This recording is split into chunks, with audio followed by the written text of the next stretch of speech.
Damn.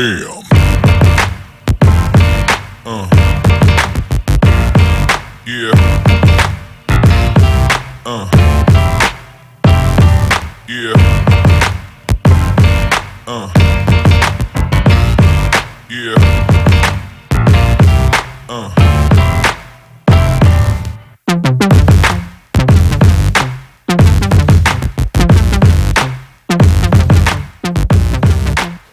What's up everyone, Steve here again from RC Tanks and Trucks 24/7, and here I have another new car and I'm pretty excited about this one because this is the new one from JLB Racing, the J3 Speed. Now this guy looks very similar from the outside.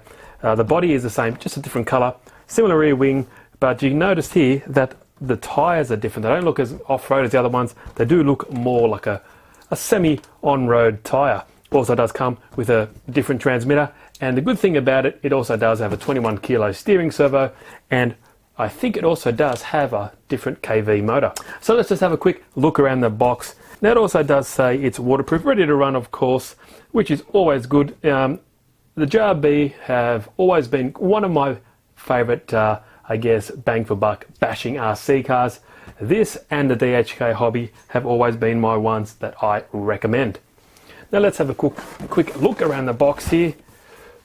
Now it's nothing too different on the box than the original Cheetah. All-terrain tyres, bright LED lights, somersault wheel, I guess that means the rear wheelie bar, secure wheel bar set, all bearings throughout of course, powerful ferrule electric system, that's good to know, fully assembled, ready to run, sealed, tunable, limited slip differentials, also does have a metal spur gear, oil-filled shocks which are progressive, which are dual springs, and from bashing and jumping around these springs and shocks, and the dampening is not too bad from stock. The other side has some more information about it. 120 amp ESC, waterproof, hobby wing, much better than the original 80 amp version. Does come with a 21 kilo steering servo, up from 15 kilo from the old one. 3670 brushless motor. Have to check out with the KVs when we rip it all apart. Does still include a 3-cell 4000 milliamp hour battery, 2x4 gigahertz system, and also, like the original, all metal drivetrain. Now that's about enough of that. Let's go see what you get. Sweet. The body is the same shape, just a different color scheme. It has blue wishbones and lower A-arms, all that kind of stuff. I'm not too sure if the nylon's higher nylon, whatever. I'm not too sure if it's more flexible, more rigid. Doesn't say much about that, but it is a blue tone. We'll see when I get this all out of the box. Let's have a look. Remove. Okay, now let me just get everything out so I can get rid of this huge ass box. Okay, now before I get to the car, let's just get all the boring stuff out of the way. Okay, so here is the instruction manual and gives you a basic rundown of the car, what to do and what don't to do. But here we have, it tells us 21 kilo servo, and there is the KV rating. So same size of the old one, but the KV is up, I think, from 2500 to 3200 KV. Have a quick look through this. Manuals are pretty good with these. They give you, instructions on how to, change the electronics and all that kind of stuff. Good diagram, so if you ever need to replace anything or put anything back together, it is really easy to do, and gives you a good spare parts list as well. We also do get a basic AC 3S10 charger, and this is just one that uses the balance ports to charge the batteries. You have a 2S port there or a 3S. In this case, you'll be using the 3S port, and that'll take a good few hours to charge. And I strongly recommend buying a decent hobby grade charger, like a 4-button charger that can get that out of the way in an hour or so, because no one likes waiting to charge a battery. Okay, now going with the blue theme throughout this truck is the awesome new MT305 2x4 gigahertz transmitter. The 120 amp version just released came with its upgraded FlySky transmitter, and it is much better than the original one. I do like the shape of this, it has good range, and it is a decent brand as well. So there's a difference between the two. That's the latest model, and this is the new one that you get with the J3 Speed. It does look very cool, has an imitation disc brake in there. Okay, let's check. Only requires 4 AA batteries, which is fantastic. Nice foam grip around the wheel here. As you can see, like I said before, has a disc brake behind there. Feels quite good in the hand. I have quite large hands, so no issues there. Open up behind this window, you do have all your basic settings. You've got channel 2, channel 1, bind button, on and off switch, your high low rates, you've got your dual rates there as well. But we'll go over this in the other video when we actually start driving the car. But there you go, feels pretty good.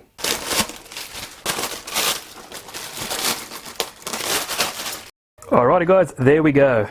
Now, first and foremost, these tyres that come with it do feel pretty grippy, and they are quite soft, to be honest. As you can see, they do have more of a road tread for them, and yeah, they seem like they'd grip fairly well. Unfortunately, I don't have the original wheels and tyres from my older model, as I've got rid of that and I've changed them with Proland tyres, but Proland Badlands, I believe.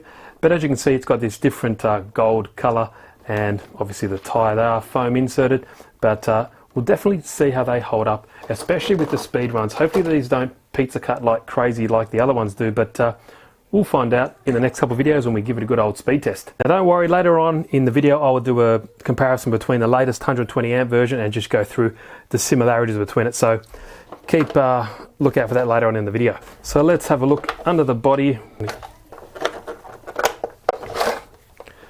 Okay, there we go. Body feels exactly the same thick Lexan, but it does have a different color scheme than the original one, but I'll check it out later on in the video. Same Lexan, same body shape, still looks pretty cool with this color. Looks like a transformer thing there. Alrighty, now once the body is off, that's where some of the similarities change between the older model. As you can see, most strikingly is the blue suspension arms, the lower and upper suspension arms. Really bright blue. They match the body, that's for sure, and they also match the color shade of blue for the remote controller. Now let's go over this car. Let's just get rid of the battery first, get that out of the way.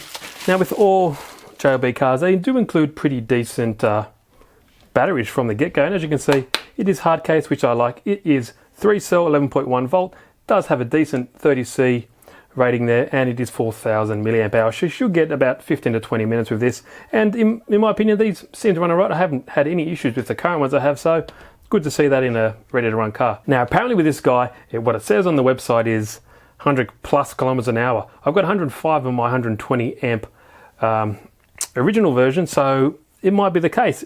What the big issue was with the older version is the steering servo isn't strong enough to keep the wheels straight, because at that speeds a lot of stuff happens fairly quickly and it just doesn't have the task to keep them straight. So hopefully this 21 kilo version steering servo is a bit better at that, but we'll definitely see. We'll put this 3S in there, and I'll definitely put a 4S in there because that's what everyone wants to see. Okay, now this is where there are some differences as well. Whereas it might look exactly the same as the previous model, is the same size, 36 by 70 millimeters long. The KV rating is higher, so it has a higher RPM range. The old one is lower, 2500, I think more torque, but this one is 3200 kV. So that's going to be interesting to see. I'm not too sure if that really can take a 4S, or as rated to take a 4S battery, but you know me, I'll still stick it in there anyway and see what the outcome is. Might even just run plus 100 kilometers an hour on 3S, which is maybe what they're aiming at. Here is 120 amp ESC. It is rated up to 4S LiPo. It is waterproof, same on the original version as well, Hobby branded, and yeah, it is a great ESC, much better than the original 80 amp version they come out with. No issues with these, they run good. You can program them if you have the programming little program card, and yeah, no issues with that whatsoever. Next up here we have just a bog standard 3-channel 2.4 gigahertz receiver, nothing special there.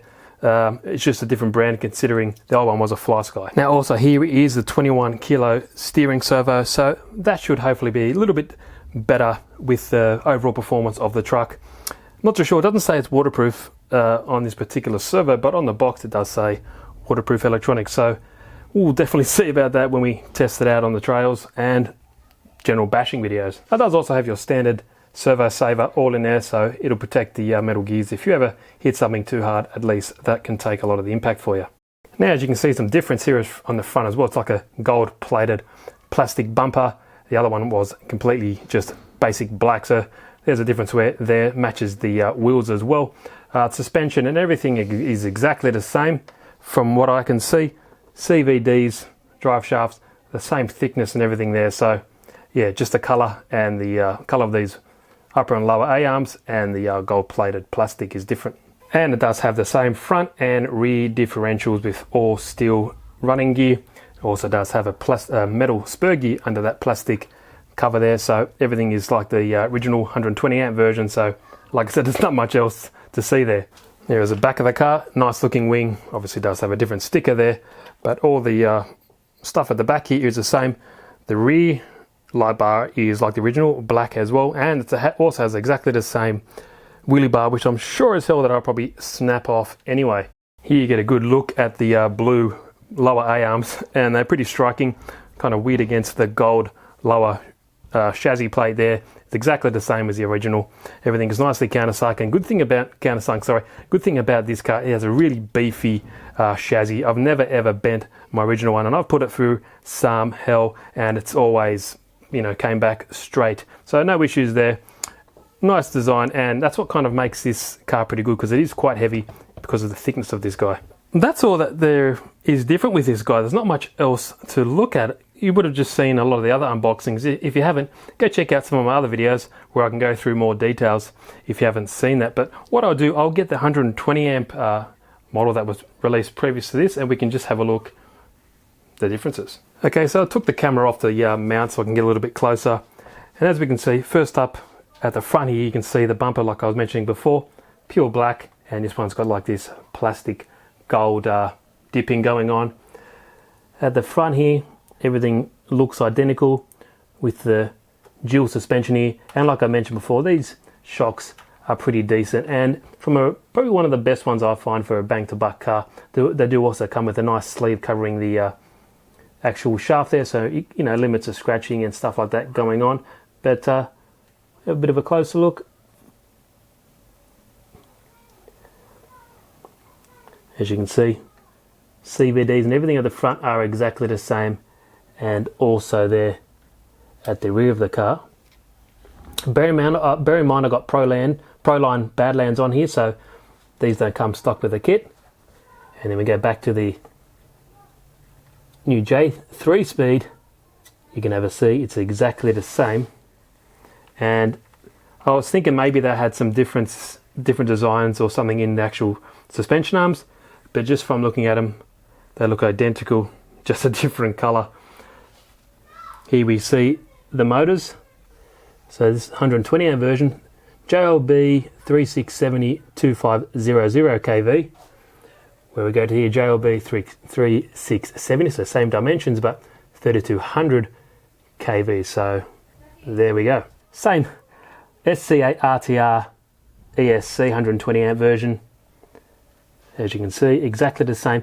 And one thing I noticed is this servo is a JX servo, and it actually is the same model number as you get on the 120 amp version just in there, and that model is the JX Servo 5521MG. So I maybe got this wrong. This updated 120 amp version does come with a 21 kilo servo as well, just like the new J3 Speed. And obviously it would have a rear wing on this guy as well, but they're the first thing that I always snap off, so I'm pretty sure this guy will snap off ASAP. But there's nothing else really to show you guys, because the original wheels I don't have anymore, but I can definitely tell you that the new tyres feel really nice. But as you can see, this will be probably good for grass. I'm not sure how to handle on dirt, we'll soon find out, but definitely look like they might be pretty good traction for on road.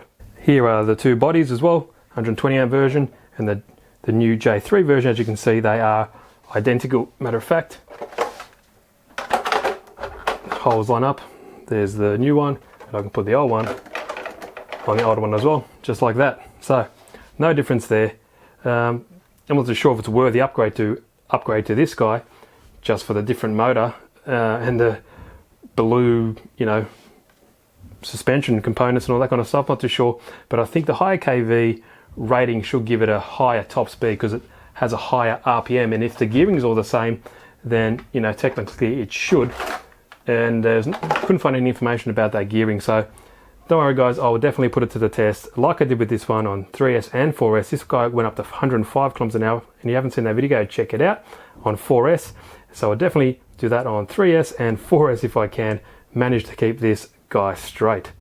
But apart from that guys, I think I'll wrap that video up. I didn't want to keep it too long because you've seen a JLB unboxing before, and if you haven't, go check out my videos. But please, if you haven't, please subscribe. If you like the video, give it a good old thumbs up, and I'll be definitely testing this out very soon First video I should do will be the speed test, so please hang around and look out for that video. And make sure if you are subscribed, click that little bell so you get notified of when I upload a new video ASAP.